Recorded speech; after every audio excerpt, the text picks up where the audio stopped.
Movie பிரியர்கள், ரசிகர்கள் அனைவருக்குமே என்னோட அன்பான வணக்கம். தமிழ் சினிமாவில் ரீசெண்ட் டேஸில் ஒரு மிகப்பெரிய டைரக்டராக இருக்கக்கூடிய லோகேஷ் கனகராஜ் நடிப்பில் வெளிவந்த டிசிங்கிற ஒரு படத்தை இப்போ தான் பார்த்துட்டு வந்தோம்.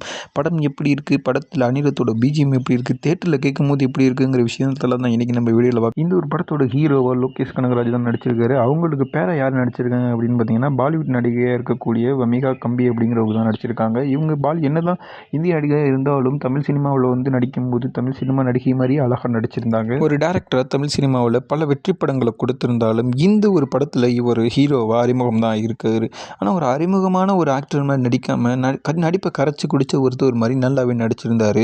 ஒரு ஹீரோ மெட்டீரியலாக இவர் திரையில் பார்க்கும்போது நல்லாவே இருந்துச்சு. படத்தோட ஸ்டார்டிங் ஒரு காமான ஒரு சிட்டியில் இருந்தால் தொடங்குது.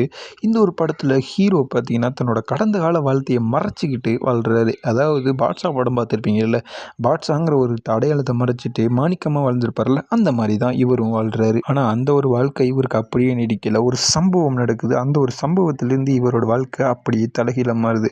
அதுக்கப்புறம் எதிரிகள்கிட்டேருந்து வரக்கூடிய சவால்களை இவர் எப்படி சந்திக்கிறாரு, அதுக்கு எப்படி முடிவுகள் எடுக்கிறாரு அப்படிங்கிற ஒரு மையத்தை வச்சு தான் கதையை நகருது. இந்த ஒரு படத்துக்கு பக்கபலமாக இருக்கக்கூடிய இது என்ன அப்படின்னு பார்த்தீங்கன்னா, இந்த படத்தோட பின்னணி இசையும் இதோட ஸ்க்ரீன் பிளேயும் தான். படத்தோட ஹீரோ அவரோட வாழ்க்கை அவர் அமைதியாக வாழ்ந்துக்கிட்டு இருக்கிறாரு. ஆனால் ஒரு சம்பவம் நடந்ததுக்கப்புறம் அவர் கடந்த காலத்தில் எடுத்த ஒரு அசுத்தமான ஒரு முடிவை திரும்பியை எடுக்க வேண்டிய ஒரு சூழ்நிலை வருது. இந்த ஒரு நேரத்தில் அதோட வாழ்க்கை அப்படியே தலைகீழாக மாறுது. அதுக்கப்புறம் தொடர்ந்து நடக்கக்கூடிய அட்டாக்கு, மர்மமான மனிதர்கள் இவர் எதிர்பாராமல் தாக்குறது, இந்த மாதிரி ஒரு திருப்பங்கள்லாம் பார்த்திங்கன்னா கதையை ஸ்பீடாகவே கொண்டுட்டு போணுச்சு அப்படின்னு கூட சொல்லலாம். இந்த ஒரு நேரத்தில் பார்த்திங்கன்னா ஹீரோவுக்கு துணையாக நிற்கக்கூடியது ஹீரோயின் மட்டும்தான். என்னதான் ஹீரோயின் இவருக்கு பின்னாடி துணையாக நின்னாலும் ஹீரோயின் இப்போ பார்த்துக்கிட்டு இருக்க ஹீரோ இவர் கிடையாது. இவருக்கு பின்னாடி மறைந்திருக்கக்கூடிய ஒரு கடந்த காலம் இருக்குது. இந்த ஒரு கடந்த காலம் கொஞ்சம் கொஞ்சமாக தெரிய வரும்போது தான் வில்லன் இவர் தாக்கக்கூடிய நோக்கம் என்ன, ஏன் வில்லன் இவர் மட்டும் குறி வைக்கிறாரு அப்படிங்கிற ஒரு கேள்விக்கெல்லாம் கொஞ்சம் கொஞ்சமாக பதிலும் கிடைக்கும். இடைவேளுக்கு முன்னாடி மிகப்பெரிய ஒரு திருப்பம் நடக்கும். அந்த ஒரு திருப்பம் பார்த்திங்கன்னா ரசிகர்களை அதிர்ச்சியில் அழுத்திடும். அது என்ன ட்விஸ்ட் அப்படின்னா, நாயகனோட கடந்த காலம் என்ன அப்படிங்கிறது இடைவெளிக்கு முன்னாடி தெரிய வரும். இப்படி பார்த்தீங்கன்னா இன்டர்வலுக்கு முன்னாடி இந்த மாதிரி ஒரு விஷயம் தெரிய வந்ததுக்கப்புறம் தான் படம் ரொம்பவே சுவாரஸ்யமாக இருக்கும். ரசிகர்களுக்கும் அப்படி ஒரு பூஸ்ட் எனர்ஜியாக இருக்கும். இடைவெளிக்கு முன்னாடி இதை பார்த்துட்டு இடைவெளிக்கு அப்புறம் வந்து பார்க்கக்கூடிய அனைத்து விஷயங்களுமே செம்மையாக இருக்கும் அப்படிங்கிற ஒரு பூஸ்ட்டும் ரசிகர்களுக்கு கிடச்சிச்சு. அதை நானும் எதிரிலேயே பார்த்தேன்.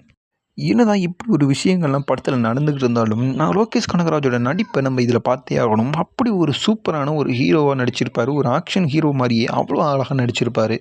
இது மட்டும் கிடையாது, இதில் வரக்கூடிய இன்னொரு கேரக்டரும் இருப்பாங்க. அதாவது லப்பர் பந்து படத்தில் ஹீரோயினை நடிச்சிருப்பாங்கள்ல, அவங்க தான். அவங்களோட ஒரு ஆக்டிங்கும் செம்மையாக இருந்துச்சு அப்படின்னு கூட சொல்லலாம். பயங்கரமாகவே நடிச்சிருந்தாங்க.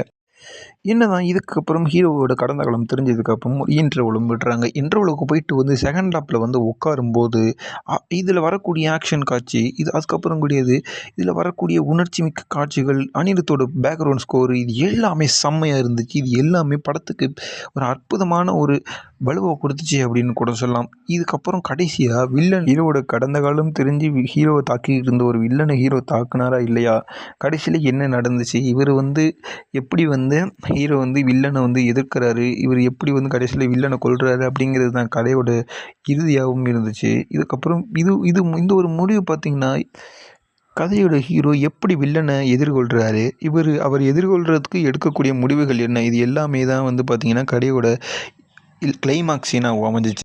ஒரு டேரக்டராக பல வெற்றி படங்களை கொடுத்து லோகேஷ் கனகராஜுக்கு ஒரு டெபியூ ஹீரோவாக அற்புதமான ஒரு மூவி இதுன்னு கூட சொல்லலாம்.